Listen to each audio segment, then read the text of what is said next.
तो जय हिंद साथियों, अगर आपका अभी तक एसएससी एमटीएस का एग्जाम नहीं हुआ है और कल या परसों या आने वाले समय में साथियों आपका एग्जाम है और आप चाहते हैं कि एसएससी एमटीएस के एग्जाम को पूरी तरीके से क्रैक करना, तो ये पूरा एक्सपेक्टेड मॉडल पेपर साथियों आपके लिए। अगर आपके एग्जाम में कुछ समय है या अगर आपके पास समय है तो इस पूरे मॉडल पेपर को तैयार करके जाइएगा, मैं कहूंगा रट के जाइएगा साथियों। ये पूरा एक्सपेक्टेड मॉडल पेपर है। तो क्या ऐसा आपका पेपर आ सकता है? बिल्कुल साथियों, ऐसा आपका पेपर आ सकता है। तो आज की इस वीडियो में हम सबसे पहले देखेंगे 25 क्वेश्चन सामान्य ज्ञान प्लस करंट अफेयर के, जैसे आपसे पूछे जाएंगे। उसके बाद साथियों इंग्लिश के 25 क्वेश्चन होंगे, रीजनिंग के क्वेश्चन होंगे, मैथ के क्वेश्चन होंगे।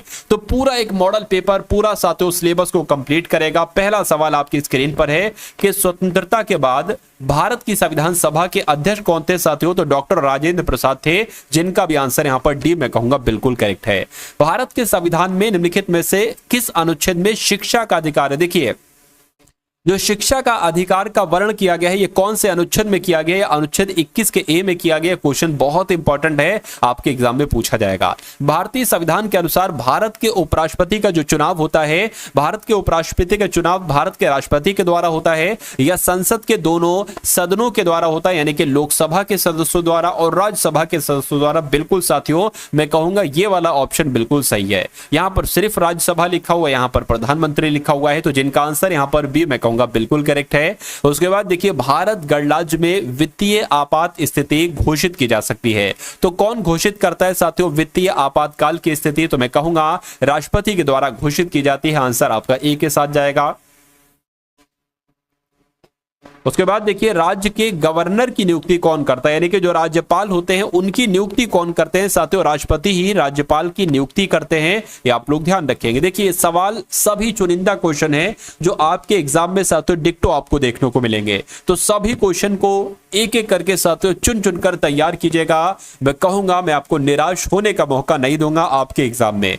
गुप्त काल के दौरान चीन के किस यात्री ने भारत का भ्रमण किया था? तो साथियों फाहियान ने किया था। किसने किया था गुप्त काल के दौरान चीन के किस यात्री ने साथियों भारत का भ्रमण किया था? फाहियान आया था गुप्त काल में। उसके बाद देखिए, किताबुल हिंद इनमें से किस यात्री एवं विद्वान की कृति है? तो मैं कहूंगा ये तो अलबरूनी की कृति है। कौन सी? किताबुल हिंद की अगर बात करें तो किताबुल हिंद साथियों किसकी कृति है? अलबरूनी की कृति है। महाभारत का मूल नाम क्या है साथियों, मुझे बताइए। महाभारत का मूल नाम जय संहिता है। क्या है साथियों? महाभारत का मूल नाम क्या है? जय संहिता है। इसके लेखक कौन है साथियों? वेद व्यास इसके लेखक हैं, ये भी आपको मालूम होना चाहिए। नेक्स्ट नंबर का सवाल है कि किसने दिल्ली शहर की स्थापना सबसे पहले की थी और इसे इंद्रप्रस्थ नाम दिया? मुझे बताइए। तो किसकी बात चल रही है? पांडवों की बात चल रही है, यानी कि पांडवों ने दिल्ली शहर की स्थापना की थी और सबसे पहले की थी और इसे इंद्रप्रस्थ नाम दिया था दिल्ली को, पांडवों ने। आंसर आपका डी के साथ जाएगा। इंडिया नाम किस नदी से लिया गया है?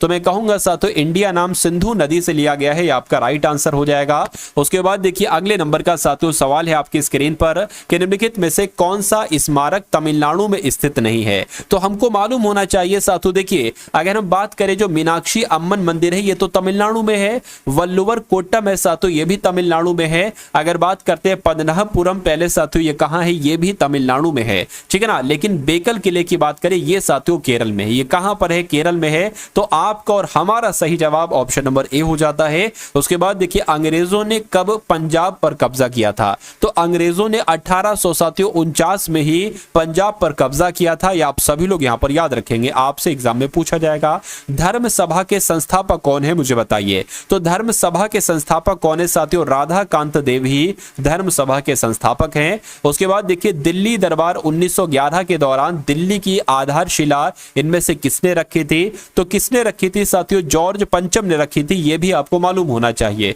उसके बाद देखिए, सीधी कार्यवाही दिवस, ये इस बार आपसे पूछा जाएगा कि डायरेक्ट एक्शन डे कब मनाया जाता है साथियों, या अगर बात करें कब मनाया जाता है ये भी आपसे पूछा जा सकता है, या ये भी पूछा जा सकता है साथियों सीधी कार्रवाई दिवस किसकी घोषणा किसने की थी? तो किसने की थी साथियों? मोहम्मद अली जिन्ना ने इसकी घोषणा की थी, आप लोग ध्यान रखेंगे। और कब की थी साथियों?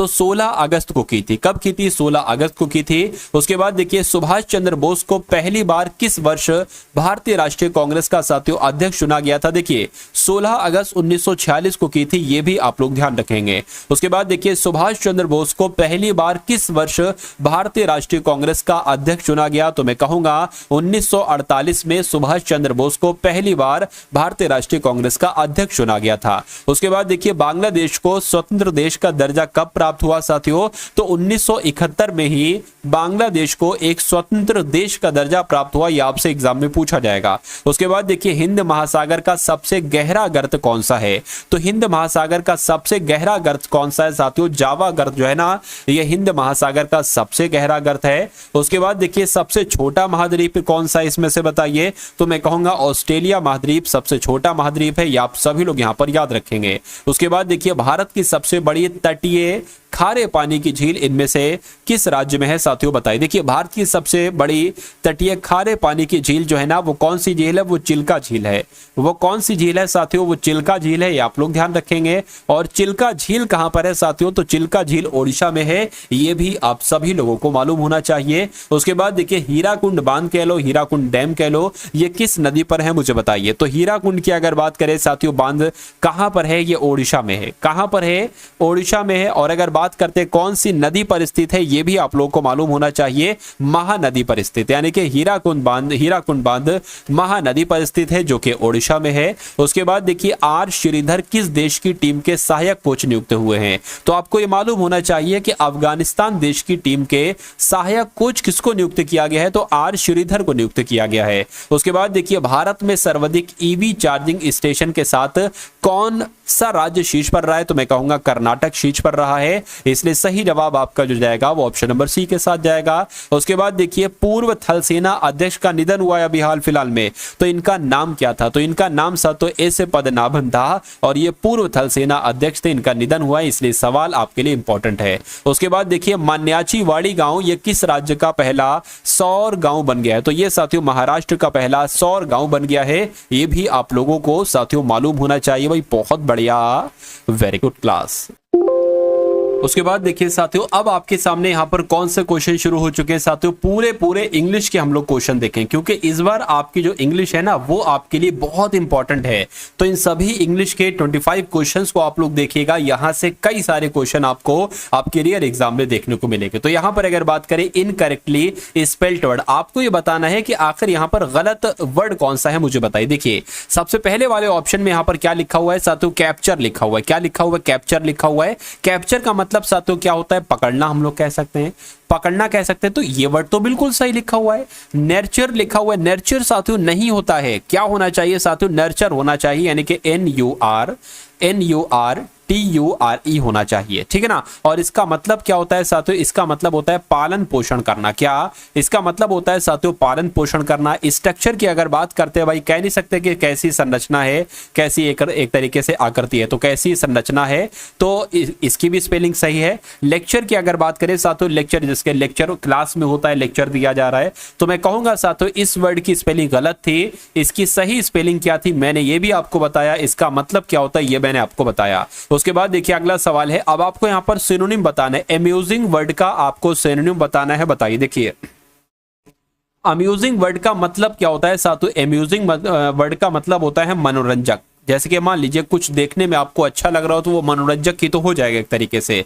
अच्छा इसका सिनोनिम अब आप बताइए कौन सा है? वाइज का मतलब होता है बुद्धिमान। क्या साथियों मनोरंजक का सिनोनिम क्या बुद्धिमान होगा? नहीं, तो इसको कट कर दीजिए। लाफेबल की अगर बात करते हैं साथियों, देखिए लाफेबल का मतलब है जैसे कि मान लीजिए हंसी आना कहना, कहीं कह सकते हैं। क्या हंसी आना कह सकते हैं, ठीक है ना। यानी कि किसी चीज को देखकर अच्छा लग रहा है या हंसी आ रही है, ठीक है ना। उसके अलावा साथियों टायरसम की बात करते हैं। टायरसम का मतलब होता है थकाऊ, तो ये भी नहीं साथियों हम लोग कह सकते कि मनोरंजक का ये सिनोनिम हो सकता है। डल की अगर बात करें, डल का मतलब क्या होता है? भाई उदास है कोई तो उसको कहा जाएगा डल है, या नीरस भी कह सकते हैं, तो ये भी नहीं होगा। तो मैं कहूंगा कहीं ना कहीं साथियों लाफेबल ही अम्यूजिंग का सिनोनिम हो सकता है, क्योंकि ए नहीं हो सकता, सी नहीं हो सकता, डी नहीं हो सकता। तो आपका राइट आंसर अगर है ऑप्शन नंबर बी के साथ, तो मैं कहूंगा बिल्कुल करेक्ट है। अब आपको साथियों बताना है कि इडियम यानी कि मुहावरे का मीनिंग आपको बताना है।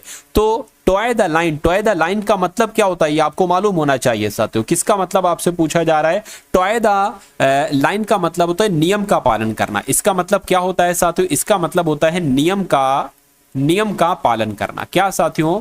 नियम का पालन करने को ही एक तरीके से क्या कहा जाता है? टॉय द लाइन कहना। तो अब इसका अर्थ बताना है, इसका मीनिंग बताना है। स्टार्ट अर्ली इसका मतलब वो नहीं, फॉलो द रूल होगा। बिल्कुल साथियों, टॉय द लाइन का मतलब हो जाएगा फॉलो द रूल, यानी कि नियम का पालन करना। तो जो लोग भी यहां पर हैं ऑप्शन नंबर बी के साथ, मैं कहूंगा बिल्कुल करेक्ट आपका आंसर हो जाएगा। उसके बाद देखिए अगला सवाल है साथियों, the boy walked at the fast. अब आपसे साथियों यहां पर ये पूछा जा रहा है कि जो लड़का है ना वो वॉक मतलब चल रहा है तेज। अब यहां पर पेस आएगा। पेस का मतलब पता क्या होता है साथियों? पेस का मतलब होता है गति। क्या वो तेज गति में चल रहा है? ये होना चाहिए। पोज की अगर बात करते हैं, हाव भाव कह सकते हैं। हाव भाव, पोज का मतलब साथियों हाव भाव ही तो होता है। अगर पीस की बात करते हैं साथियों, पीस का मतलब क्या होता है भाई? शांति होता है। तो क्या वो शांति से चलेगा? प्लेस की बात करें साथियों, जगह होगा। तो ये भी नहीं आ सकता, ये भी नहीं आ सकता, ये भी नहीं आ सकता। यहां पर पेस आ सकता है। पेस का मतलब क्या होता है साथियों? गति, यानी कि लड़का तेज गति के साथ चल रहे, ये तो हो सकता है, लेकिन ये वर्ड नहीं आ सकते। तो मैं कहूंगा आंसर आपका जाएगा ए के साथ। अब यहां पर साथियों वन वर्ड सब्स्टिट्यूशन आपसे पूछी जा रही है। A medicine used to nullify the effect of poison. Poison यानी कि जहर के असर को नलिफाई करने के लिए, इस्तेमाल करने के लिए जो दवा इस्तेमाल की जाती है उसको क्या कहा जाता है साथियों? बताइए। तो उसको एंटीडोट कहा जाता है। क्या कहा जाता है साथियों? उसको एंटीडोट कहा जाता है। ये आप लोग ध्यान रखेंगे, ठीक है ना। चलिए, तो जिनका आंसर यहां पर ऑप्शन नंबर डी के साथ है, मैं कहूंगा बिल्कुल करेक्ट है। यानी कि जहर के असर को मारने के लिए जो दवा इस्तेमाल की जाती है उसको एंटीडोट कहा जाता है। इतनी बात आप लोग ध्यान रखेंगे। अब यहां पर आपको साथियों 4 सेगमेंट दे रखे हैं। कितने सेगमेंट? 4 सेगमेंट दे रखे। आपको बताने की दिक्कत कहां पर है? We bought good quality furnitures for our new house, यानी कि हमने नया अच्छी क्वालिटी का फर्नीचर खरीदा है हमारे नए मकान के लिए, ऐसे करके है। तो यहां पर दिक्कत कहां पर लग रही है मुझे बताइए। देखिए, we bought good quality furnitures नहीं होना चाहिए था, ये एस यहां पर नहीं आएगा, सिर्फ फर्नीचर होना चाहिए था। तो साथियों गलती कहां पर है? फर्नीचर्स में गलती है। तो ये क्या होगा? यही आपका सही जवाब होगा। साथियों ऐसे ही आपसे एग्जाम में क्वेश्चंस पूछे जाएंगे। तो अगर आप तैयार हैं इन सभी सवालों को करने के लिए, तो आप सिलेक्शन लेने के लिए भी साथियों तैयार हो जाइए। मेरा मानना है कि जो भी मैं आपको पढ़ा रहा हूं, जितने भी इंग्लिश के क्वेश्चन मैं आपको करा रहा हूं, यहां से इससे बाहर आपका पेपर नहीं जाएगा। तो अगर आप इन सभी क्वेश्चंस को तैयार कर लेंगे तो मेरा मानना है कि क्वेश्चंस आपको यहीं से देखने को मिलेंगे, ठीक है ना। अब हर्डल की अगर बात करें तो हर्डल का आपसे पूछा जा रहा है कि सिनोनिम क्या होता है। अब सबसे पहले तो हमें यह मालूम होना चाहिए कि हर्डल का मतलब क्या होता है। हर्डल का मतलब होता है साथियों बाधा। क्या? बाधा कह सकते हैं। तो मैं कहूंगा इसका सिनोनिम क्या? ऑब्स्टेकल होगा। ऑब्स्टेकल का मतलब क्या होता है? इसका मतलब भी भाई बाधा होता है, ठीक है। कंप्लेंट का अगर बात करें, कॉम्प्लीमेंट की अगर बात करें, कॉम्प्लीमेंट मतलब एक तरीके से तारीफ भी तो कह सकते हैं कि उसने भाई मेरे लिए कॉम्प्लीमेंट किया, ठीक है ना। और रिड्यूमेंट की अगर बात करें, रिड्यूमेंट का मतलब होता है शुरुआत करना। तो शुरुआत करना भी, ये भी इसका सिनोनिम नहीं होगा।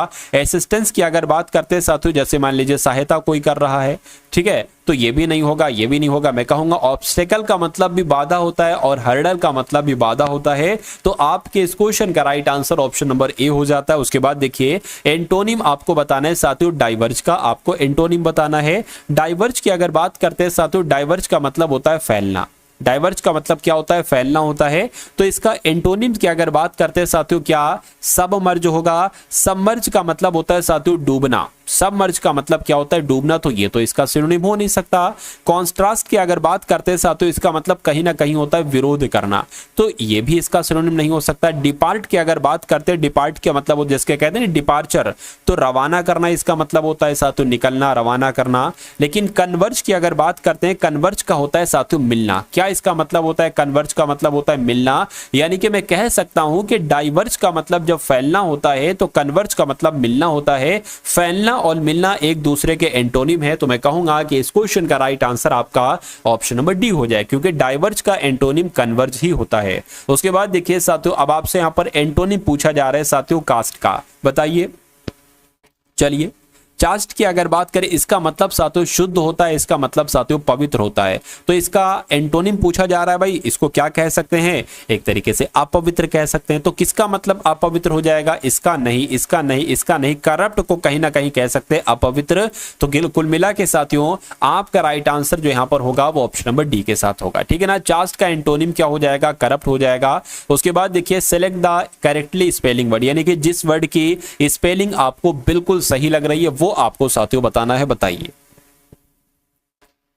कंसाइंटियस की अगर बात करें, कंसाइंटियस की अगर बात करें स्पेलिंग कौन सी सही है साथियों, मुझे यहां पर आप लोग बतला दिए। देखिए यहां पर आई नहीं है, ठीक है ना, यहां पर क्या नहीं है साथियों, यहां पर आई नहीं है। तो मैं कहूंगा ये वाली स्पेलिंग बिल्कुल सही है, सही है तो यही आपका राइट आंसर है। उसके बाद देखिए यहां पर अगर बात करें वन वर्ड सब्स्टिट्यूशन आपसे पूछा जा रहा है, a place where wild animal are kept, यानी कि एक ऐसी जगह जहां पर जंगली जानवर रखे जाते हैं इन नेचुरल एनवायरमेंट, यानी कि प्राकृतिक वातावरण में रखे जाते हैं, उसको साथियों क्या कहा जाता है। तो उसको क्या कहा जाता है, उसको अभ्यारण्य कहा जाता है। लेकिन अभ्यारण्य की इंग्लिश साथियों आपको यहां पर पूछी जा रही है कि अभ्यारण्य की इंग्लिश क्या होगी, बताइए। देखिए अवेरी की अगर बात करते हैं साथियों जहां पर बर्ड्स को रखा जाता है, यानी कि एक ऐसी जगह जहां पर बर्ड्स को रखा जाता है तो उसको अवेरी कहते हैं, ठीक है ना। चलिए तो अगर बात करते हैं साथियों सैंक्चुरी की बात करें तो इसको अभ्यारण्य कहते हैं, यानी कि place where wild animal are kept is in their natural environment. ये आपका बिल्कुल सही जवाब हो जाता भाई, बहुत बढ़िया, वेरी गुड क्लास। उसके बाद देखिए अगला सवाल है कि सेलेक्ट द, यहां पर भी साथियों वन वर्ड सब्स्टिट्यूशन आपको बताना है। Someone who buys and sells goods, यानी कि एक बंदा जो खरीदता है, जो सेल यानी कि बेचता है सामान को, in large amount to shops and business. तो मैं कहूंगा साथियों इस क्वेश्चन का राइट आंसर आपको बताने। देखिए जो बड़ी बड़ी मात्राओं में साथियों एक तरीके से, ठीक है ना, शॉप पर बिजनेस के लिए एक तरीके से सामान को बेचता है, खरीदता है, तो उसको होलसेलर ही तो कहा जाता है। क्या कहा जाता है, उसको होलसेलर ही तो कहा जाता है। डीलर की अगर बात करें, डीलर किसे कहते हैं साथियों, विक्रेता को कहते हैं डीलर। डीलर किसे कहते हैं, विक्रेता को कहते हैं। मर्चेंट की अगर बात करें साथियों जो व्यापारी होता है, मर्चेंट उसको कहते हैं। सप्लायर की अगर बात करें साथियों, सप्लायर जो सप्लाई करता है सामान को, उसको सप्लायर कहते हैं। उसके बाद देखिए यहां पर अगर बात करें सिनोनिम आपसे पूछा जा रहा है साथियों कोइंसिडेंस का। कोइंसिडेंस की अगर बात करें, इसको देखिए कहते नहीं भाई अरे ये तो कोइंसिडेंस हो गया, यानी कि ये तो संयोग से हो गया। किससे हो गया साथियों, ये तो संयोग से हो गया, यानी कि ये एक इत्तेफाक हो गया। क्या हो गया, ये तो एक इत्तेफाक हो गया, ठीक है। जैसे कि कहते नहीं फिल्मों में, मेरा पैदा होना आपके घर एक इत्तेफाक है, ठीक है ना, तो ये किस्मत नहीं है, ये एक इत्तेफाक है, ये गलती से हो ऐसा हो गया है। तो कोइंसिडेंस ये हो गया। इसका सिनोनिम की अगर बात करें, इसका सिनोनिम साथियों क्या होगा, देखिए और मुझे बताइए। देखिए एसेंट की अगर बात करें, एसेंट का मतलब होता है स्वर, तो ये तो कहीं इसका सिनोनिम हो सकता है। एक्सटेंड की अगर बात करें, एक्सटेंड का मतलब होता है भाई सीमा, या सीमा ना लांघना, तो सीमा को कहते हैं साथियों एक्सटेंट। उसके बाद इंसिडेंट की अगर बात करते हैं ना, इंसिडेंट अरे क्या इंसिडेंट हो गई, यानी कि क्या घटना घटित हो गई। लेकिन चांस की अगर बात करते हैं साथियों, चांस ये क्या हो जाएगा, चांस का मतलब भी इत्तेफाक ही होता है। तो मैं कहूंगा साथियों कि कोइंसिडेंट का सिनोनिम क्या हो जाएगा, चांस हो जाएगा, और यही आपका बिल्कुल सही जवाब हो जाता है भाई, बहुत बढ़िया, वेरी गुड क्लास। चलिए भाई उसके बाद देखिए अगले नंबर का सवाल है आपकी स्क्रीन पर, देखिए मुझे बताइए कि select the most appropriate meaning of the given idiom, यानी कि having a soft spot for. अब आपको बताना है साथियों कि इसका मतलब क्या होता है। इसका मतलब होता है साथियों बहुत प्यारा होना। क्या प्यारा होना या प्रिय होना भी हम लोग कह सकते हैं कि वो भाई मेरा बहुत प्यारा है, वो मेरा बहुत प्रिय है। तो बेइंग टू रेसिक्यूलस या being fond of having a soft skin या बेइंग एंग्री। तो यहां पर अगर बात करें साथियों बेइंग फॉन्ड ऑफ, यहां पर आपका जो होगा वो सही जवाब हो जाएगा। क्या हो जाएगा साथियों, सही जवाब हो जाएगा। चलिए तो उसके बाद देखिए नेक्स्ट नंबर का सवाल है कि इनकरेक्टली स्पेल्ड वर्ड। अब आपको बताने कि इसमें से गलत वर्ड कौन सा है साथियों, देखिए मुझे बताइए। तो बताइए कौन सी स्पेलिंग आपको साथियों यहाँ पर गलत लग रही है। देखिए कमिटेंट की अगर बात करते हैं साथियों, कमिटमेंट यहाँ पर लिखा हो, कमिटमेंट की अगर बात करें बिल्कुल स्पेलिंग सही है। उसके अलावा अगर बात करें साथियों परसुएशन की स्पेलिंग बिल्कुल सही है, ठीक है ना। उसके अलावा अगर बात करें साथियों ग्रेगरियस की स्पेलिंग भी बिल्कुल सही है। मैग्निफिकेंट की अगर बात करते हैं तो यहाँ पर साथियों ई आना चाहिए, क्या ए नहीं आना चाहिए, यानी कि CANT नहीं होता है, CENT होता है, और इसका मतलब होता है साथियों शानदार। क्या मतलब होता है, शानदार होता है। तो मैं कहूंगा इसकी स्पेलिंग गलत थी, सही क्या होगी ये भी मैंने आपको बता दी। उसके बाद देखिए एंटोनिम अब आपको बताना है इस वर्ड का, इग्नोरेंस वर्ड का आपको एंटोनिम बताना है साथियों क्या होगा। देखिए इग्नोरेंस का मतलब होता है साथियों जैसे कि ज्ञान ना होना, किसी को किसी चीज की जानकारी नहीं है, यानी कि वो उसके बारे में अज्ञान है, उसको जानकारी नहीं है। अब इनोसेंस होगा क्या, इसका उल्टा क्या, अज्ञान का उल्टा क्या इनोसेंस होता है? इनोसेंस तो नहीं हो सकता। ट्रथ होता है साथियों, ट्रथ भी नहीं हो सकता।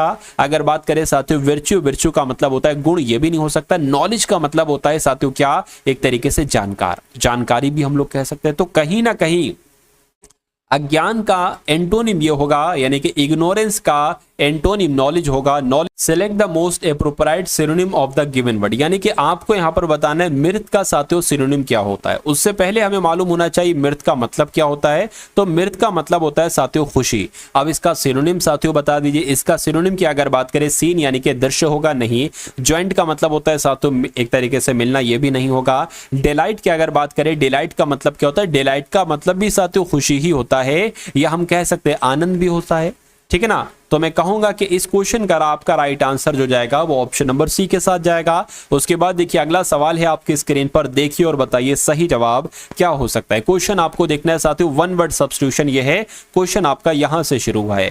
कहने के the branch of biology that deals with the relation of organism to one another and their physical surrounded. तो यहां पर अगर बात करें साथियों किसकी, जो भी हमारे एक तरीके से चारों तरफ है, ठीक है ना, जो एक दूसरे से रिलेटिव है, उनको क्या कहा जाता है। तो उनको क्या कहा जाता है, पारिस्थितिकी उनको कहा जाता है। और पारिस्थितिकी को क्या कहा जाता है, इकोलॉजी कहा जाता है। तो आपका सही जवाब जो जाएगा वो इकोलॉजी के साथ जाएगा। उसके बाद देखिए select the most appropriate meaning of the given idiom, यानी कि आपको बताना है कि to be on pins and needles का मीनिंग क्या होगा। सबसे पहले हमें मालूम होना चाहिए to be on pins and needles का मतलब होता है बेचैन होना। क्या, बेचैन होना। अरे भाई किसी के पिन करोगे बार बार तो बेचैन ही तो होगा वो साथियों, बेचैन होना इसका मतलब हो जाएगा, ठीक है ना।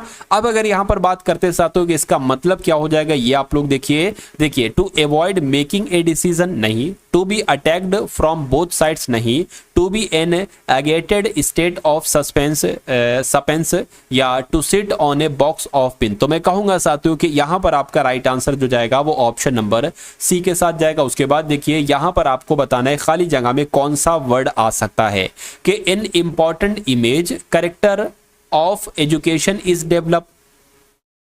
देखिए यहां पर थोड़ी सी दिक्कत होगी। दिक्कत क्या होगी मैं आपको बता देता हूं।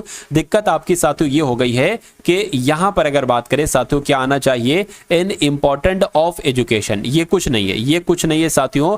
एन इंपॉर्टेंट, उसके बाद ऑफ है, उसके बाद एजुकेशन है, उसके बाद इज है, टू डेवलप, और फिर साथियों यहां पर कैरेक्टर है। क्या है साथियों, कैरेक्टर है, ठीक है ना। तो ये आपका पूरा सेंटेंस है। आपको बताने कि यहां पर क्या आएगा, an important image of education is develop character, यानी कि जो इमेज है ना, इमेज जरूरी इमेज है एजुकेशन की, वो कैरेक्टर को डेवलप करती है, या इंपॉर्टेंट मींस जो है ना एजुकेशन की वो कैरेक्टर को डेवलप करती है, या स्कीम करती है, पर्पस करती है। तो मैं कहूंगा साथियों जो पर्पस यहां पर आएगा, क्योंकि एक जरूरी पर्पस एजुकेशन का, एक जो जरूरी मकसद होता है वही तो डेवलप करता है कैरेक्टर। तो मैं कहूंगा कि यहां पर आपका right answer option number D के साथ जाएगा। उसके बाद देखिए नेक्स्ट नंबर का सवाल है कि one who can not be changed और रिफॉर्म्ड, यानी कि जो बदला नहीं जा सकता साथियों उसको क्या कहा जाता है, देखिए मुझे बताइए। यानी कि जिसको बदला नहीं जा सकता, इनएविटेबल कहा जाएगा साथियों, नहीं। उसके अलावा साथियों इनकॉरिजिबल कहा जाएगा, बिल्कुल साथियों। देखिए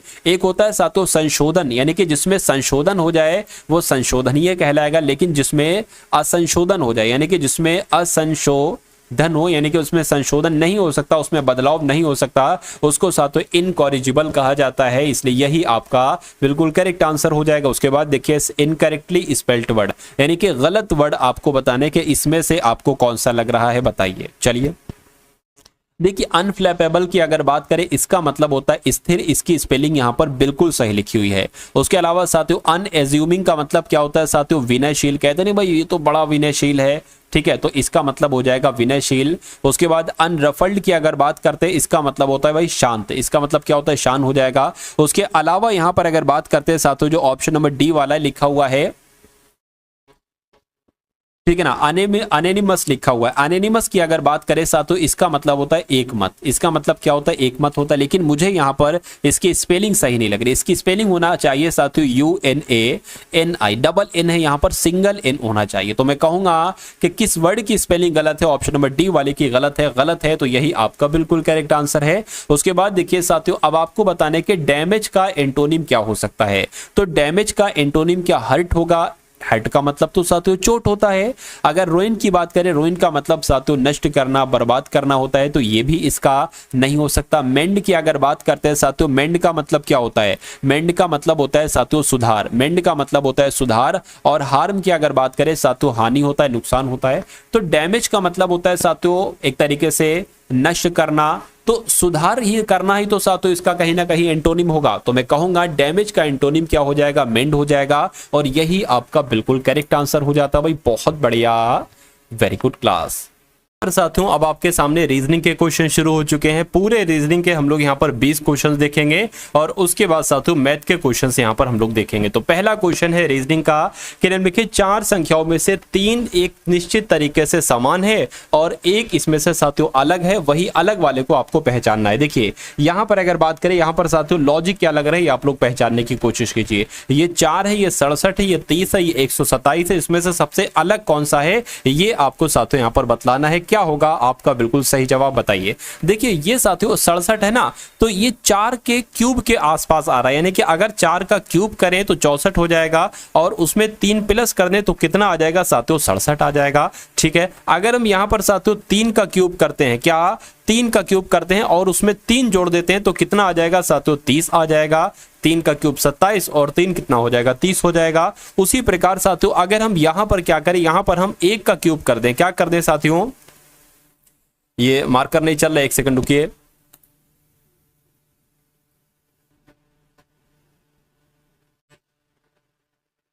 1 का क्यूब अगर कर दें यहां पर और उसमें कितना जोड़ दें साथियों? 1 का क्यूब कर दें और उसमें 3 जोड़ दें। 1 का क्यूब 1 ही होता है, उसमें 3 जोड़ेंगे तो साथियों 4 आ जाएगा। समझ रहे हैं ना? ये 4, ये 67, ये 30। लेकिन यहां पर अगर बात करें, मान लीजिए अगर हम साथियों 5 का क्यूब कर दें और उसमें फिर हमें 2 जोड़ना पड़ेगा। ठीक है, 2 जोड़ेंगे तभी तो साथियों 127 आएगा। इन सब में 3 3 3 जोड़ा जा रहा था, इसमें 2 जोड़ेंगे तो मैं कहूंगा सबसे अलग जो होगा वो कौन सा ऑप्शन होगा? वो ऑप्शन नंबर डी वाला होगा और यही आपका बिल्कुल सही जवाब है। उसके बाद देखिए एक ऐसा भी सवाल आपसे पूछा जाएगा, कहा जा रहा है कि यदि इन शब्दों को उनके शब्दकोश के विपरीत क्रम में व्यवस्थित किया जाए तो कौन सा शब्द दूसरे स्थान पर होगा? मुझे बताइए, दूसरे स्थान पर आपसे पूछा जा रहा है कौन सा होगा। देखिए अब आपको ये बताना है कि आप अभी डिक्शनरी के अकॉर्डिंग ही चूज करें। क्या? डिक्शनरी के अकॉर्डिंग ही चूज करें।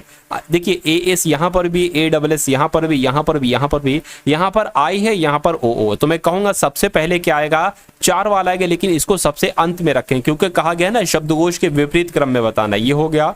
अब ASSO यहां पर भी है, यहां पर भी CCC है और यहां पर भी I है, AA यहां पर भी है, TTT यहां पर भी ये I है और ये I है और ये E है। तो मैं कहूंगा सबसे पहले ये वाला आएगा तो ये 1 आ जाएगा। अब इसमें से बताइए कौन सा पहले आएगा? ये O है, ये V है। V बाद में आता है, O पहले आता है तो 3 आ जाएगा। फिर साथियों ये 2 आ जाएगा। यानी कि अगर आपसे क्रम पूछा जाता तो आप क्रम साथियों ये बताते, लेकिन यहां पर आपसे पूछा क्या जा रहा है? देखिए जरा, आपसे पूछा जा रहा है कौन सा शब्द दूसरे स्थान पर आएगा, ये आपको यहां पर बताना है। चलिए भाई तो बता दीजिए साथियों कौन सा दूसरे स्थान पर यहां पर आपको दिख रहा है।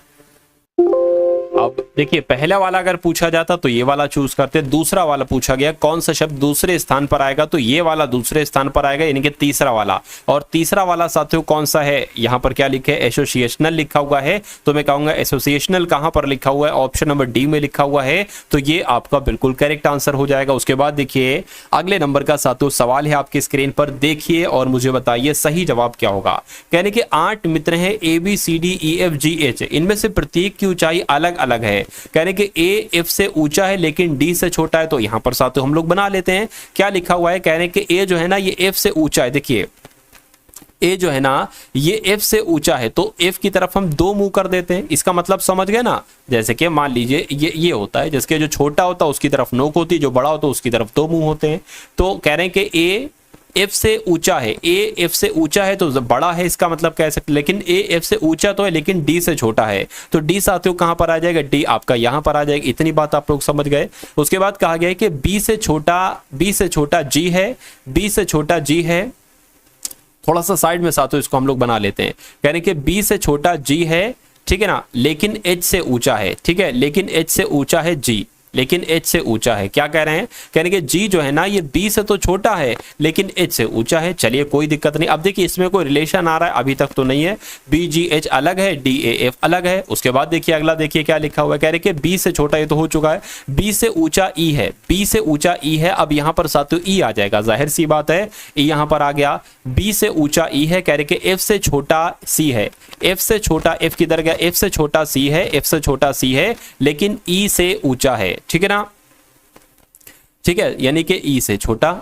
ये हो जाएगा, मतलब ई छोटा है सी बड़ा है, ऐसा कहा गया है। देखिए ना, सी एफ से छोटा है, सी एफ से छोटा है लेकिन ई से ऊंचा है, लेकिन ई से ऊंचा है। तो अब देखिए ई यहां पर है, यानी कि ई के बाद बी है तो बी आ गया, बी के बाद जी है तो जी आ गया, जी के बाद एच है। तो आपका जो क्रम बना है वो इस टाइप से बना है। आप कह रहे हैं कि साथियों कि इनमें से कौन सा दूसरा सबसे ऊंचा, अगर पहला सबसे ऊंचा आपसे पूछा जाता तो आप क्या बताते, तो आप साथियों डी बताते। क्या बताते आप, यहां पर डी बताते।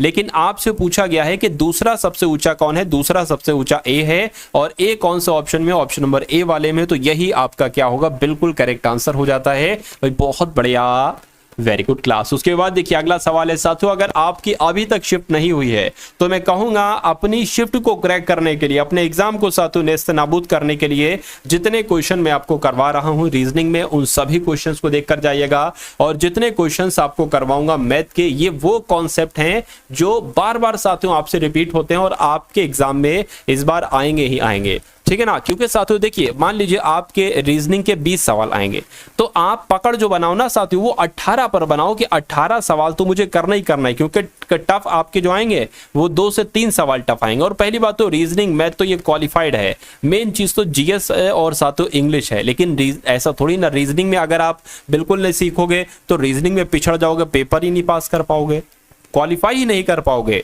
चलिए तो यहां पर अगर बात करें, बकरी जैसे कि मिमियाती है, कुत्ता वैसे क्या करता है, हुआ हुआ करता है, नहीं ढेचू ढेचू करता है, नहीं भौंकता है। तो मैं कहूंगा आंसर आपका जिनका भी ऑप्शन नंबर सी है बिल्कुल करेक्ट है। उसके बाद देखिए कि साथियों वास्तुकार का संबंध इमारत से है, मूर्तिकार का संबंध किससे होगा। जैसे कि वास्तुकार एक इमारत को बनाता है, उसी प्रकार मूर्तिकार किसको बनाता है, मूर्तियों को बनाता है। लेकिन यहां पर मूर्ति है नहीं तो मूर्ति को प्रतिमा भी कहा जाता है। इस प्रकार जिनका आंसर यहां पर है ऑप्शन नंबर बी, मैं कहूंगा बिल्कुल करेक्ट है। उसके बाद देखिए नेक्स्ट नंबर का सवाल है आपकी स्क्रीन पर, देखिए और बताइए। कह रहे कि व्युत्क्रम वर्ण श्रृंखला में बाएं से 12वां अक्षर के दाएं से 8वां वर्ण कौन सा होगा। अब यहां पर यह चीज समझने वाली है, व्युत्क्रम वर्ण श्रृंखला का मतलब क्या होता है। व्युत्क्रम का मतलब होता है उल्टा, व्युत्क्रम का मतलब क्या होता है, उल्टा इसका मतलब होता है। जैसे कि मान लीजिए normally A B C D ऐसे लिखी जाती है, लेकिन व्युत्क्रम कह दिया तो आपको ऐसे लिखना है, Z Y X W V U ऐसे ऐसे करके लिखना है।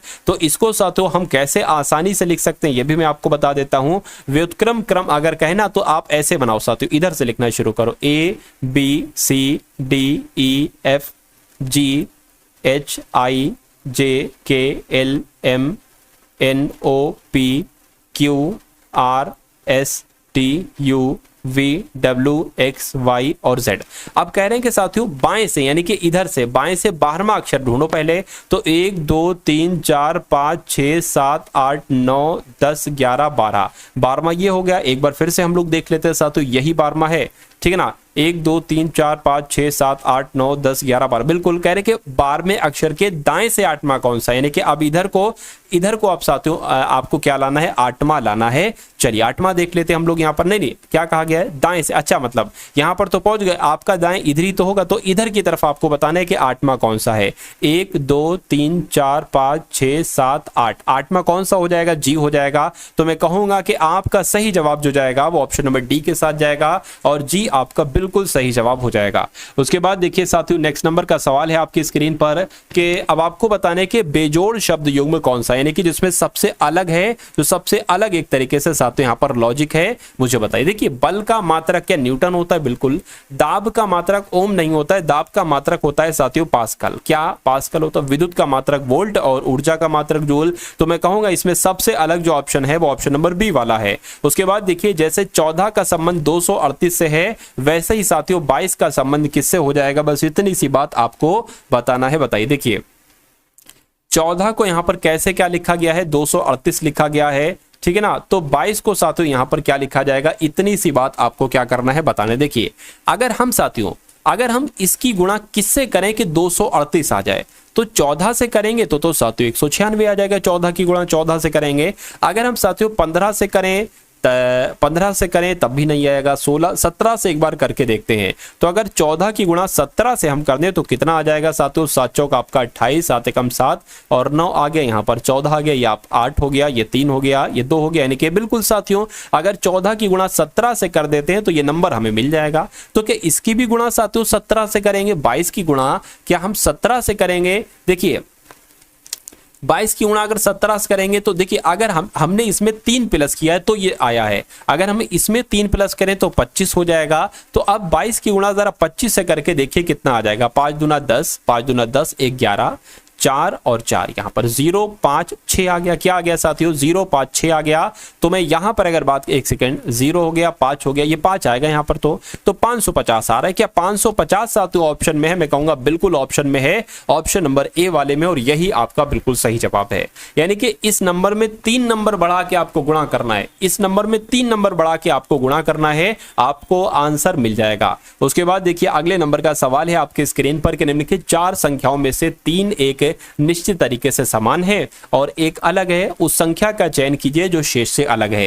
यानी कि यहां पर भी आपको सबसे विषम संख्या बताना। देखिए और मुझे बताइए कि आपका सही जवाब यहां पर क्या हो सकता है। देखिए अगर हम साथियों इसको 1728 कर दें, क्या कर दें? 1700 साथियों 28 कर दें तो ये साथियों जो है ना ये 12 का क्यूब बन जाता है। मैं आपको दिखा देता हूं। 12 का स्क्वायर 144 होता है और इसकी अगर बात करें ये 8 हो गया, ये 8 हो गया, 2 हो गया और यहाँ पर 4 4, ये 1 हो गया, ये 8 हो गया, 12 का 2 हो गया, ये 1728 हो गया ना, ठीक है ना। अब इसकी अगर 2198 की बात करते हैं साथियों, अगर हम इसको 2197 लिख देते हैं, क्या 2197 लिख देते हैं तो ये 13 का क्यूब हो जाता है। 13 का क्यूब हो जाता है। और इसकी अगर बात करते हैं 1332 की अगर बात करें साथियों, अगर यहाँ पर 1331 आ जाता तो ये 11 का क्यूब हो जाता। यानी कि 11 का क्यूब, 12 का क्यूब, 13 का क्यूब। लेकिन अगर हम इसकी बात करते हैं तो ये 3375, ये पूरा एक तरीके से 15 का ही क्यूब है।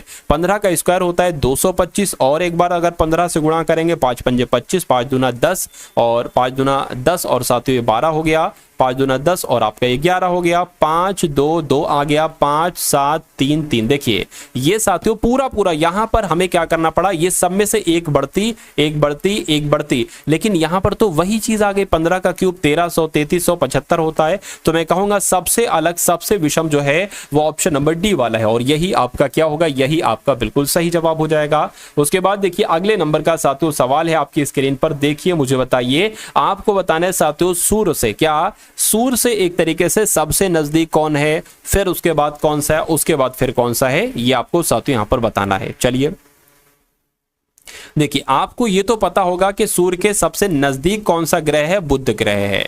यानी कि मैं कह सकता हूं तीसरा वाला पहले आना चाहिए, यहां चौथा पहले है, यहां चौथा पहले, या तो ये होगा या ये होगा, ठीक है ना। इतनी बात आपको मालूम है। उसके बाद अगर साथियों बात करें फिर शुक्र आता है, यानी कि बुध फिर साथियों शुक्र आता है, तो 3 और 1 होना चाहिए। 3 1 कौन से ऑप्शन में है, ऑप्शन नंबर बी वाले में है। यानी कि मैं कह सकता हूं कि जो क्रम है, पहले बुध के सबसे नजदीक, सूर्य के सबसे नजदीक बुध होता है, फिर शुक्र होता है, फिर पृथ्वी होते हैं, यानी कि पृथ्वी तीसरे नंबर पर है।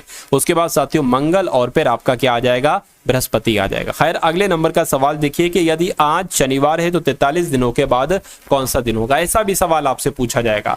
देखिए अब यहां पर दिन की जगह पर कोई भी दिन दे सकते हैं, रविवार, सोमवार, मंगलवार, और ये जो दिनों की संख्या है, इस दिनों की संख्या को बदलकर वो 45 भी दे सकते हैं एग्जामिनर। 90 भी दे सकते हैं, 130, 120, 250, कुछ भी दे सकते हैं। आपको अगर ऐसा सवाल पूछा जाए कि आज ये दिन है, बताइए इतने दिनों के बाद कौन सा दिन होगा, बस आपको इस नंबर को पकड़ लेना है, आपको इस नंबर को यहां पर लिख लेना है और इसकी हमेशा आप 7 से भाग करोगे। आप देखोगे कि शेषफल इसमें कितना आया, क्या शेषफल कितना आया है, देख लीजिए 7 कम 7, 7 छंग 42 हो गया, ये 43 है, तो कितना बचा, 1 बचा, यही तो शेषफल होगा, तो शेषफल 1 बचा। अब ले जाके शेषफल को इसमें जोड़ दो, शनिवार में जोड़ दो, शनिवार में 1 जोड़ोगे यानी कि शनिवार में 1 बढ़ाओगे तो कौन सा दिन आ जाएगा, रविवार आ जाएगा, तो आपका दिन जो होगा रविवार का साथ जाएगा। यानी कि यदि आज शनिवार है तो 43 दिन के बाद देख लेना कैलेंडर में रविवार ही होगा। चलिए भाई बहुत बढ़िया। उसके बाद देखते हैं नेक्स्ट नंबर का सवाल है, कह रहे हैं कि यदि 6 लड़के, कितने लड़के, यहां पर कहा जा रहा है साथियों कि 6 लड़के मुकुल, राजन, जयंत, सुरेश, प्रकाश, करण, प्रत्येक की लंबाई अलग अलग है, मुकुल सबसे लंबा नहीं है। अब बहुत ध्यान से यहां पर आपको देखना है साथियों, कहने कि मुकुल सबसे लंबा नहीं है, केवल 3 लड़के करण से लंबे हैं, 3 लड़के करण से लंबे हैं। ठीक है, तो मान लेते हैं साथियों ये 1 लड़का, ये 2 लड़का, ये 3 लड़का, ठीक है, और 3 लड़के जो है ना किससे लंबे, केवल 3 लड़के करण से लंबे हैं। तो मैं कहूंगा साथियों 3 लड़के एक तरीके से, कितने लड़के हैं, 6 लड़के हैं ना, तो ऐसा एक काम करो 1 2 3 4 5 6 ऐसे करके बना लो आप। तो कह रहे हैं कि 3 लड़के करण से लंबे, तो एक ये लड़का लंबा, एक ये लड़का, एक ये लड़का, यानी कि 3 लड़के जो लंबे हैं साथियों करण से लंबे, तो करण यहां पर आ जाएगा, बिल्कुल करण यहां पर आ जाएगा। उसके बाद कह रहे हैं केवल 3 लड़के करण से लंबे हो गया, और केवल 3 लड़के प्रकाश से छोटे हैं, तो 3 लड़के प्रकाश से छोटे हैं ये कहा गया है, यानी कि 3 लड़के प्रकाश से छोटे हैं, 1 लड़का, 2 लड़का, 3 लड़का, तो प्रकाश साथियों यहां पर आ जाएगा, प्रकाश यहां पर आ जाएगा इस वाली जगह पर। उसके बाद कह रहे हैं कि राजेश राजन से लंबा है, राजेश जो है ना, राजेश जो है ना ये राजन से, क्या राजन से तो लंबा है, लेकिन करण से छोटा है। क्या कहा गया है साथियों, करण से छोटा है। चलिए फिर से देख लेते हैं, सुरेश जो है ना, सुरेश किधर गया भाई, हाँ सुरेश किधर गया, सुरेश राजन से लंबा है, यहां पर सुरेश लिखना चाहिए, 1 सेकंड रुकिए आप। कहा जा रहा है साथियों के केवल 3 लड़के प्रकाश छोटे हो गया, सुरेश राजन से लंबा है। सुरेश जो है भैया, सुरेश जो है ये राजन से तो लंबा है सुरेश, लेकिन करण से छोटा, यानी कि करण यहां पर आ जाएगा। तो इतनी बात आपको मालूम पड़ गई। अब देखिए करण यहां पर है तो करण यहां पर है, अब करण से छोटा कौन है, सुरेश, और सुरेश से छोटा कौन है, राजन। इतनी बात आपको समझ में आ गई। अब यहां पर एक बार कहा गया था कि मुकुल सबसे लंबा नहीं है, तो जब मुकुल सबसे लंबा नहीं है तो मुकुल की जगह यहां पर आ जाएगी, मुकुल की, और एक और बचा है साथियों, कौन, जयंत बचा है, जयंत साथियों यहां पर आ जाएगा। तो जयंत सबसे लंबा, उससे छोटा मुकुल, उससे छोटा प्रकाश, उससे छोटा करण, उससे छोटा सुरेश, और सबसे छोटा राजन। तो सवाल पूछा गया है कि कितने लड़के मुकुल से छोटे हैं, मुकुल किधर गया, मुकुल ये है, मुकुल से कितने लड़के छोटे हैं, 1 2 3 4, यानी कि मुकुल से छोटे 4 लड़के छोटे हैं, तो 4 आपका यहां पर बिल्कुल सही जवाब हो जाएगा। उसके बाद देखते हैं साथियों नेक्स्ट नंबर का सवाल है, यहां पर देखिए मुझे बताइए कि सही जवाब क्या होगा। कह रहे कि उस शब्द युग्म का चयन कीजिए जिसमें 2 शब्द शेष शब्द युग्मों में 2 शब्दों द्वारा साझा किए गए। देखिए अगर रिंग की बात करें, किसकी साथियों, रिंग की बात करें, जैसे कि यहां पर कौन सा खेल कहां पर खेला जाता है, जैसे कि बात करें हॉकी कहां पर खेली जाती है, तो ये फील्ड में खेली जाती है, ये तो बिल्कुल सही हो जाएगा। ये क्या हो जाएगा, ये साथियों बिल्कुल सही हो जाएगा। ठीक है, चलिए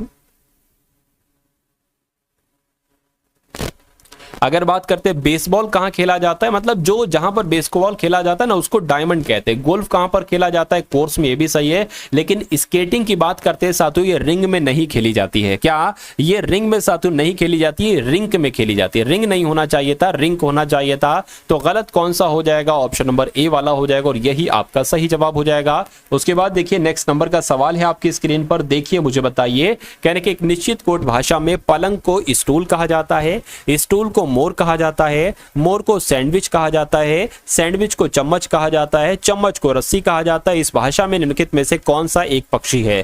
पक्षी तो यहां पर आया था पलंग को स्टूल, स्टूल को मोर, ये आ गया पक्षी। तो मोर को सैंडविच कहा जाएगा, यानी कि पक्षी कौन हो जाएगा, पक्षी आपका मोर हो जाएगा। मोर को यहां पर क्या कहा गया है, सैंडविच कहा गया है साथियों। तो मैं कहूंगा सैंडविच आपका आंसर हो जाएगा, जो कौन से ऑप्शन में है, ऑप्शन नंबर बी वाले में। उसके बाद देखिए अगले नंबर का सवाल है आपकी स्क्रीन पर, मरुस्थल का संबंध जैसे कि रेत से है, यानी कि मरुस्थल कहां पर पाई जाए, सॉरी मरुस्थल में हमेशा क्या पाया जाता है, हमेशा साथियों रेत पाई जाती है। उस विकल्प का चयन करें जिसमें शब्द वही संबंध साझा करते हैं जो दिए गए शब्दों के युग में, यानी कि जो यहां पर रिलेशन है वो आपको बताना है कि कौन से ऑप्शन में रिलेशन है। देखिए मरुस्थल में हमेशा रेत होती है, समुद्र में क्या हमेशा जल होता है, हाँ। नदी में क्या हमेशा जहाज होते हैं, जरूरी नहीं हमेशा जहाज हो, कभी कभी ऐसा भी होता है नदी में कोई भी जहाज नहीं है।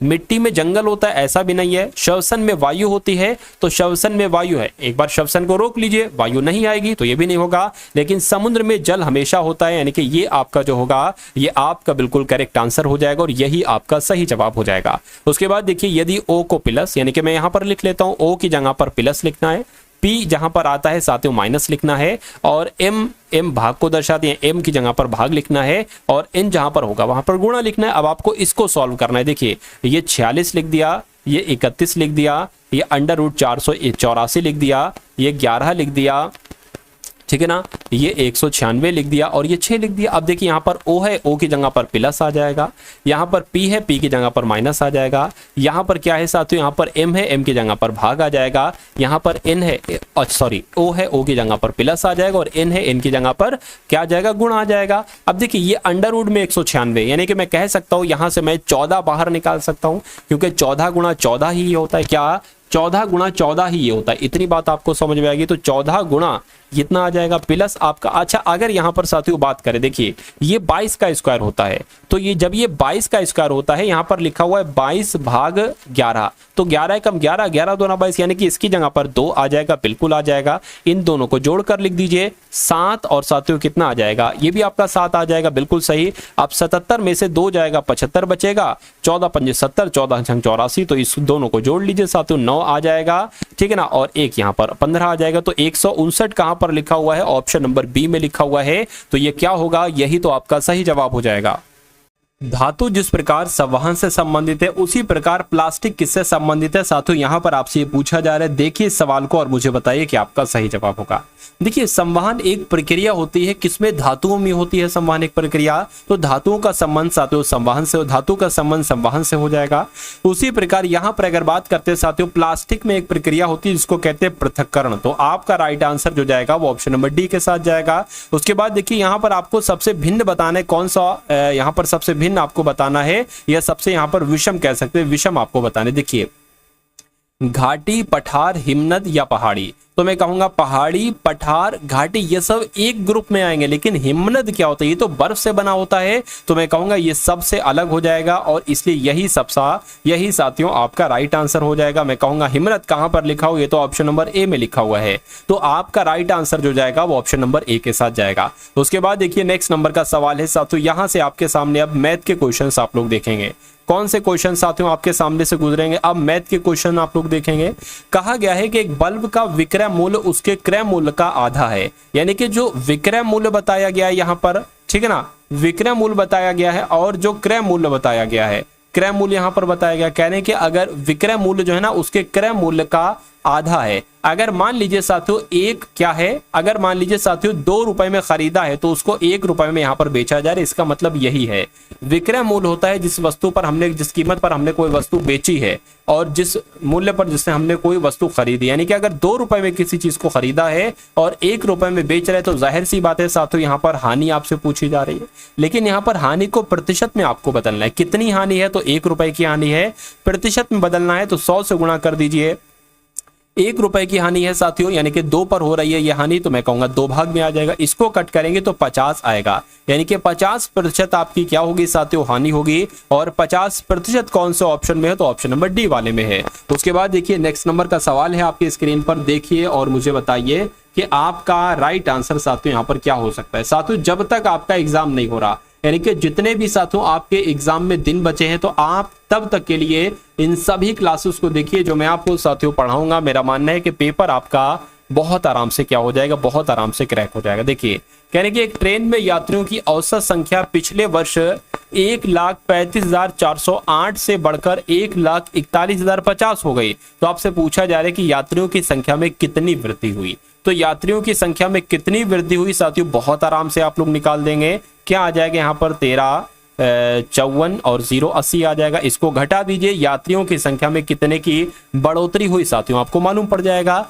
10 में से 8 जाएगा, 2 बचेगा, 4 हो गया, 4 यहाँ पर आ जाएगा। 10 में से 6 जाएगा साथियों, 10 में से 4 जाएगा, 6 बचेंगे। 40 में से 35 जाएगा, 40 में से 35 जाएगा तो 5 बचेगा। यानी कि अगर आपसे ये पूछा जाता क्या कि यात्रियों की संख्या में कितने की वृद्धि हुई, तो मैं कहता 5640 की, लेकिन इसको प्रतिशत में आपको बदलना है तो इसलिए 100 से साथियों गुणा करेंगे और नीचे क्या लिखेंगे साथियों, नीचे आप लिखेंगे 1,35,408 लिखेंगे। अब इसको साथियों आप क्या करेंगे, इसको मैं साथियों फटाफट एक बार क्या कर लेता हूं, कैलकुलेटर से यहां पर कैलकुलेट कर लेता हूं।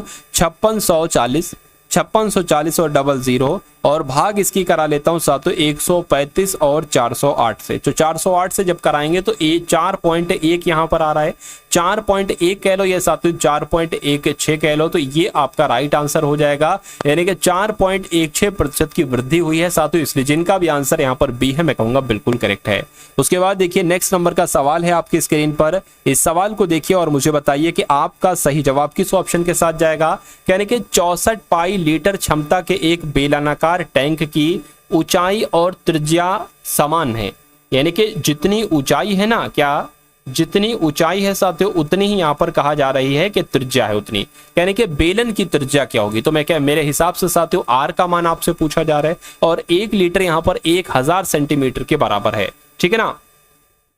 तो यहां पर अगर बात करें साथियों देखिए 64 लीटर है तो मैं कहूंगा 64,000 एक तरीके से सेंटीमीटर यहां पर हो जाएगा ना, ठीक है ना, बिल्कुल हो जाएगा। अब अगर बात करें साथियों देखिए यहां पर अगर साथियों हम लोग बात करते हैं कि अगर हम टैंक के आयतन की बात करें, किसकी बात करें साथियों कि टैंक का आयतन क्या होगा, तो टैंक का आयतन कैसे निकालेंगे साथियों, पाई आर स्क्वायर एच निकालेंगे। अब यहां पर कहा गया है कि आर और एच बराबर है, आर और एच बराबर है, तो एक काम करो साथियों कि इस एच को ना, ये एच जो यहां पर आएगा ऊंचाई, इसको भी आर मान लो, यानी कि आर बराबर आर हो जाएगा। तो मैं कहूंगा ये वाला तो आर आर रहेगा, आर स्क्वायर, इसको भी साथियों आर ही कर लो और ये क्या हो जाएगा, ये आपका साथियों पाई हो जाएगा। और टैंक का आयतन यहां पर कितना है, एक तरीके से अगर बात करते हैं साथियों यहां पर टैंक के आयतन के बारे में अगर बात करें तो देखिए 64 पाई है, कितना है साथियों 64 पाई है। अब देखिए 64 लीटर है और 1 लीटर में 1000 सेंटीमीटर है, तो मैं कहूंगा साथियों 64,000 यहां पर हो जाएगा। ये तो 53 नंबर का साथियों क्वेश्चन है, क्वेश्चन नंबर है ये, तो मैं कहूंगा 64,000 बराबर पाई आर स्क्वायर गुणा आर हो जाएगा। इतनी बात साथियों आप लोगों को ध्यान है, चलिए कोई दिक्कत नहीं है। अब देखिए यहां पर भी अगर पाई है तो यहां पर भी पाई आ जाएगा, इस पाई से मैं कहूंगा ये पाई कैंसिल करके एक बार देखते हैं, तो ये आर स्क्वायर और आर क्यूब नहीं हो जाएगा, बिल्कुल आर क्यूब हो जाएगा और ये आपका 64,000 हो जाएगा। अब 64,000 की अगर बात करें देखिए किसका ये आर का क्यूब है, अगर मैं यहां पर कहूं एक बार मैं देख लेता हूं 40 गुणा 40 गुणा 40, ठीक है ना, और यहां पर अगर बात करें आर क्यूब आ गया, बिल्कुल साथियों 64,000 है ना, 40 गुणा 40 गुणा 40, क्योंकि 4 चौक 16, 16 चौक 64, 64 और 3 0 लगा दिए, तो मैं कहूंगा आर बराबर क्या निकलेगा 40 निकलेगा। यानी कि बेलन की त्रिज्या क्या हो जाएगी साथियों 40 सेंटीमीटर हो जाएगी और यही आपका बिल्कुल करेक्ट आंसर हो जाता है। उसके बाद देखिए कि एक व्यक्ति एक गांव से अस्पताल जाता है, यानी कि ये मान लीजिए गांव है और ये अस्पताल है, ये क्या है, ये अस्पताल है। यानी कि एक व्यक्ति गांव से कहां जाता है, पहले अस्पताल जाता है फिर अस्पताल से गांव आता है। यानी कि पहले अस्पताल जब वो जाता है ना साथियों, अस्पताल जाता है तो 30 किलोमीटर प्रति घंटा की स्पीड से जाता है। बहुत शानदार कॉन्सेप्ट है ये और ऐसे सवाल साथियों आपसे पूछे जा रहे हैं। उसके बाद जब वो वापस आता है तो साथियों 2 किलोमीटर प्रति घंटा, क्या 2 किलोमीटर प्रति घंटा की रफ्तार से आता है, ये आप लोग यहां पर ध्यान रखेंगे। उसके बाद कहा गया है कि यदि पूरी यात्रा में 4 घंटे 36 मिनट का समय लगता है तो गांव से अस्पताल की दूरी, यानी कि ये दूरी आपसे यहां पर पूछी जा रही है। अगर देखिए मानिए अब यहां पर अगर बात करें दूरी को हम क्या मान ले, मान लीजिए x मान लेते, दूरी को हम क्या मान लेते, x मान लेते और दूरी यहां पर आपसे पूछी जा रही तो x का मान हमें निकालना है। अब अगर बात करें आपको भी पता होगा साथियों दूरी बराबर क्या होता है, दूरी बराबर क्या होता है साथियों चाल गुणा समय होता है। क्या होता है साथियों चाल गुणा समय होता है। और समय बराबर क्या होता है साथियों, समय बराबर क्या होता है दूरी बटे चाल होती है। अगर हम मान लेते हैं साथियों इधर वाली जो दूरी है वो x है और चाल कितनी है साथियों 30 किलोमीटर प्रति घंटा है, ठीक है, प्लस ये दूसरी दूरी है वापसी वाली, इधर इसकी चाल कितनी है साथियों 2 किलोमीटर प्रति घंटा है। यानी कि ये समय ही तो निकल कर आया है, क्या ये निकल कर आया है दूरी बटे समय, दूरी बटे चाल ये भी समय हो गया और ये भी समय हो गया। लेकिन कहने के जब दोनों तरफ ये जाने में समय लगेगा, ये आने में समय लगेगा, लेकिन यहां पर कहने के जो टोटल समय लगा है वो 4 घंटे साथियों 36 मिनट का समय लगा है। 36 को घंटे में बदलेंगे तो 60 से भाग करा लेंगे, यानी कि समझ गया ना, ये भी समय यानी कि दोनों को समय जोड़ोगे तो 4 घंटे 36 मिनट आना चाहिए। इसको कैसे सॉल्व करेंगे, कट करिए, 3 एकम 3, 3 दूना 6, 3 दूना 6, 0 आ जाएगा। यहां पर इतनी बात आप लोग समझ गए, बिल्कुल समझ गए। अब यहां पर अगर बात करें साथियों, देखिए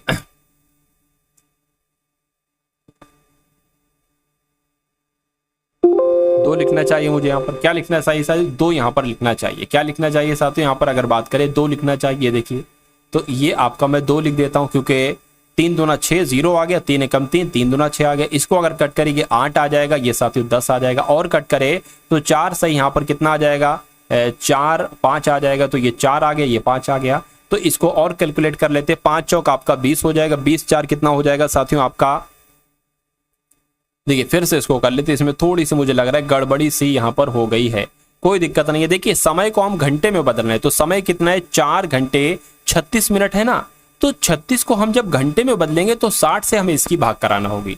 अब देखिए इसको अगर बात करें 2 एकम 2, 2 अट्ठे 16, 2 से कट करेंगे 60 आ जाएगा।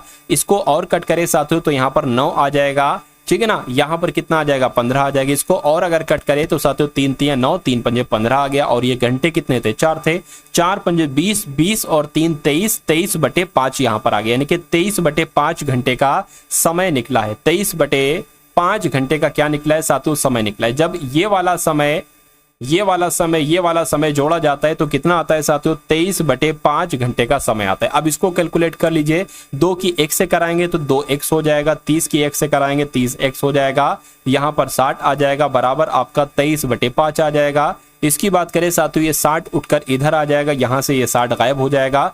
5 की अगर इस 60 से भाग करेंगे तो 12 आ जाएगा। अब अगर हम साथियों 12 की गुणा 23 से करते हैं तो कितना आता है साथियों, 12 कम 12, 12 24, 12 36, 12 दूना 24 आ गया। यहाँ पर ये 6 आ जाएगी, ये 7 आ जाएगी, 2 यानी कि 276 यहाँ पर आ जाएगा। अब थोड़ी सी हमें जगह बनाना पड़ेगी, यहाँ पर बनाना पड़ेगी। देख लीजिए 276 हो गया। अब देखिए यहाँ पर अगर बात करें 30x 2x 32x हो गए, यानी कि अब ठीक है 276 बटे यहाँ पर क्या आ जाएगा, 32 आ जाएगा। 32 आ जाएगा तो इसको अगर कट करेंगे तो यहाँ पर साथियों क्या आ जाएगा, ये भी आप लोग यहाँ पर देख लीजिए, 2 एकम 2, 2 3 6, 2 अट्ठे 16 और यहाँ पर 16 आ जाएगा। और अगर कट करते हैं साथियों 2 छंग 12, 2 नीम 18 और 2 अट्ठे 16 हो जाएगा। इतनी बात आपको समझ में आ गई। अब देखिए कितना आया है, अगर बात करें तो x का मान यहाँ पर जो आया है वो 69 बटे 8 आया है। तो क्या आंसर आपका 69 बटे 8 होगा, यानी कि जो दूरी आपकी आई है वो दूरी कितनी आई है, 69 बटे 8 आई है। 69 बटे 8 को ऐसे भी कर सकते हैं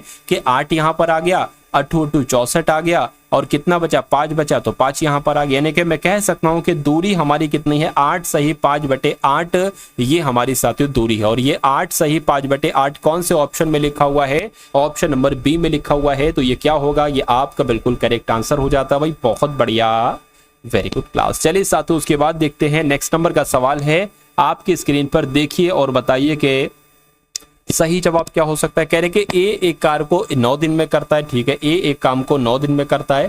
कह रहे कि बी और सी उस काम को 12-18 दिन में करते हैं, यानी कि बी अगर उस काम को करता है तो 12 दिन लगते हैं और सी उस काम को करता है तो 18 दिन लगते हैं। तो कह रहे कि ए प्लस बी प्लस सी, यानी कि अगर तीनों मिलकर वो काम करते हैं तो कितने दिन का समय लगेगा। हमें एक ऐसा नंबर लेना होगा जो कि 9 से भी कट सके, 12 से भी कट सके, 18 से भी कट सके, ठीक है ना। चलिए कोई दिक्कत नहीं, एक बार सोचते हैं क्या नंबर हो सकता है। देखिए 18 पंजे 90 हो जाएगा, तो 90 इससे कट पाएगा नहीं साथियों, ठीक है। 108 कट जाएगा, 108 कट जाएगा।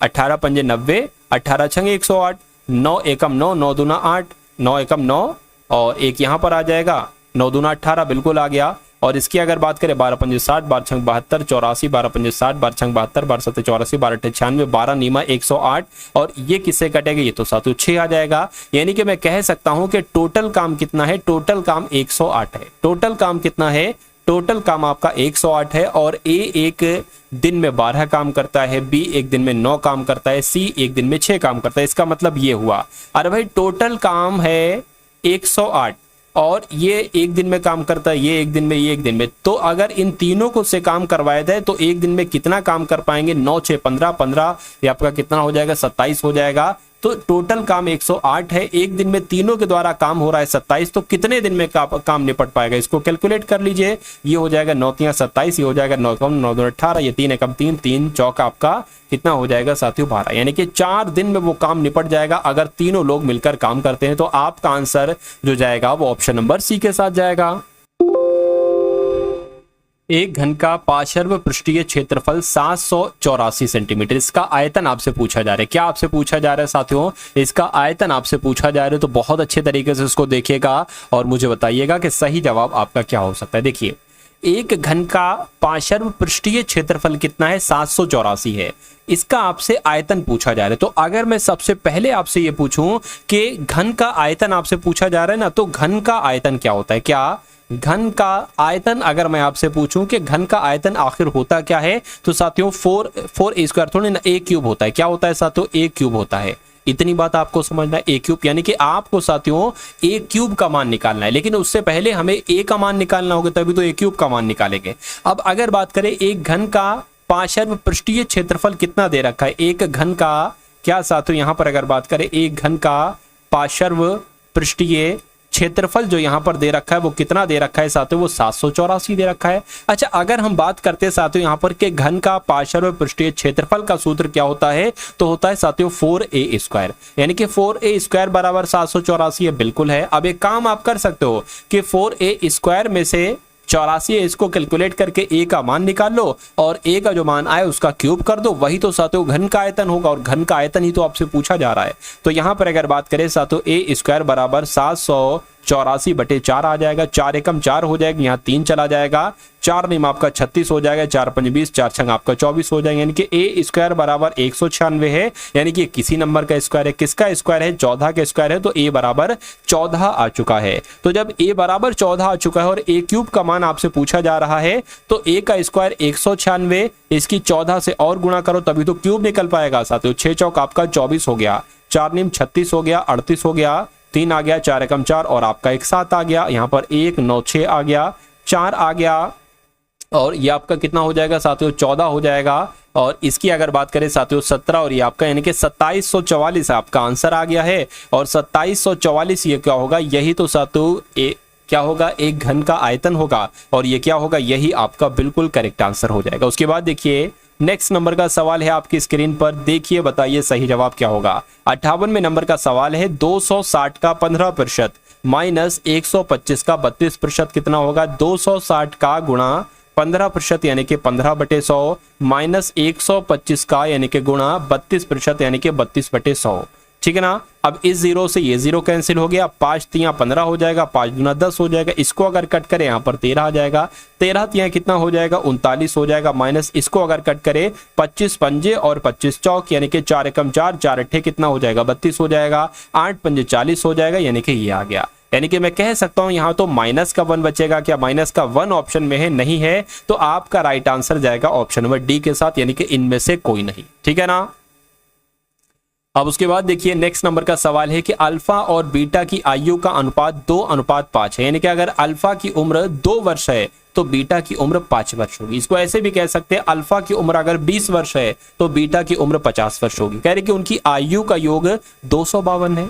तो उनकी आयु में अंतर बताइए। अंतर क्या? अंतर पता कैसे? जैसे कि मैं आपसे कहूं एक की उम्र 40 है, एक की उम्र 30 है, इसका अंतर क्या होगा? तो माइनस लगा दो, 10 वर्ष इसका अंतर हो जाएगा। अब देखिए अगर साथियों बात करते हैं 2x और 5x, यही तो है दोनों की उम्र का अनुपात, लेकिन इसका योग कितना दे रखा है? 252, यानी कि अगर इसका योग करोगे तो 252 आना चाहिए।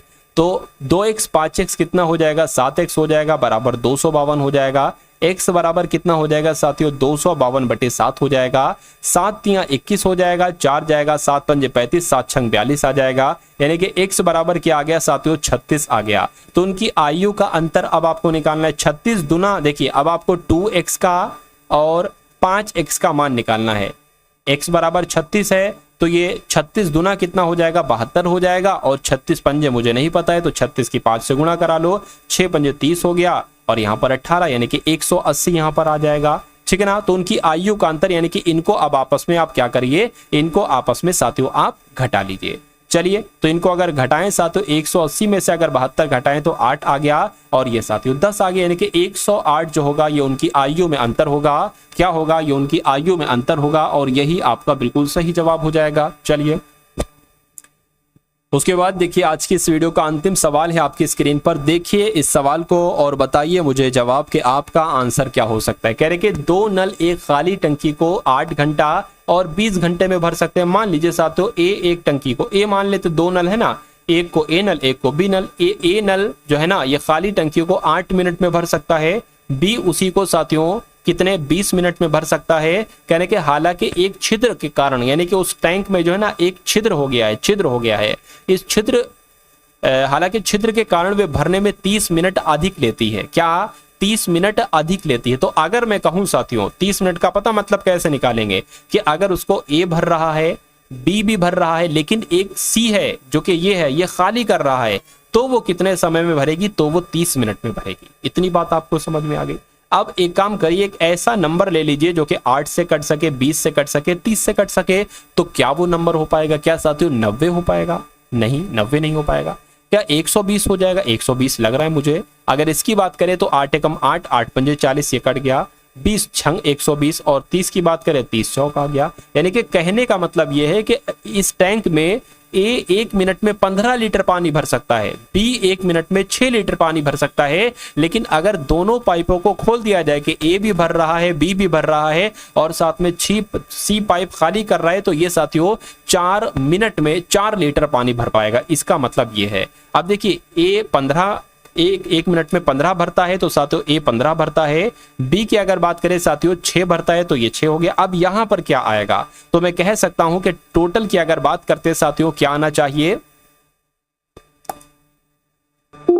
यहां पर साथियों 4 आ जाएगा। सी की जगह पर क्या आ जाएगा, 4 आ जाएगा। यानी कि ए 1 मिनट में 15 लीटर भर रहा है, ये लिखा है।